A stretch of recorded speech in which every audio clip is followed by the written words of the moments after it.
There is a difference between loving someone unconditionally and loving what they do for you. They are not the same things. Now, they certainly can be intertwined in a healthy relationship, and certainly they can coexist, but they are not the same things. Loving what somebody does for you is just that. It's loving what they do for you.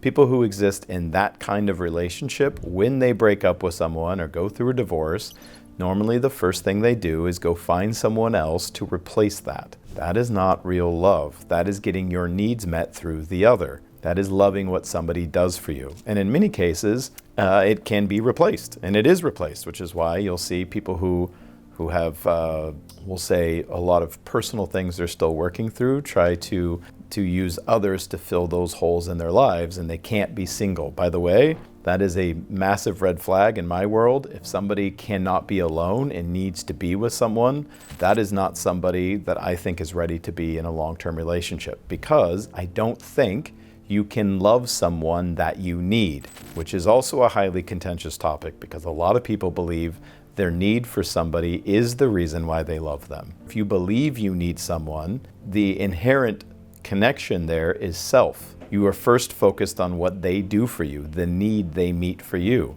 I don't think you can love someone purely that you need. And so if you need to be with someone, you can't be alone, I would suggest that means you are likely not a whole person, which means you're trying to get whole through another. That is a recipe for disaster. And for those who have been in codependent relationships or unhealthy relationships that are hard to unwind, you know exactly what I'm talking about. True love is in service to the other. It's in focus and service to the other, not what that person can do for you. And in a beautiful expression of that, an ideal expression of that, is reciprocating love, where both parties are focused on and being in service of the other. Not focused on what the person can do for them, but what they can do for the other. And so that's the big difference. True love is a selfless act. And certainly there are those who would love to argue whether that's even possible for humans and whether humans can have unconditional love. I can tell you this, a whole human can express selflessly. If you are not a whole human, this concept is going to be very hard to explain, because you don't know what to do for not solving for yourself. And most of humanity is still trying to solve for itself, and rightfully so.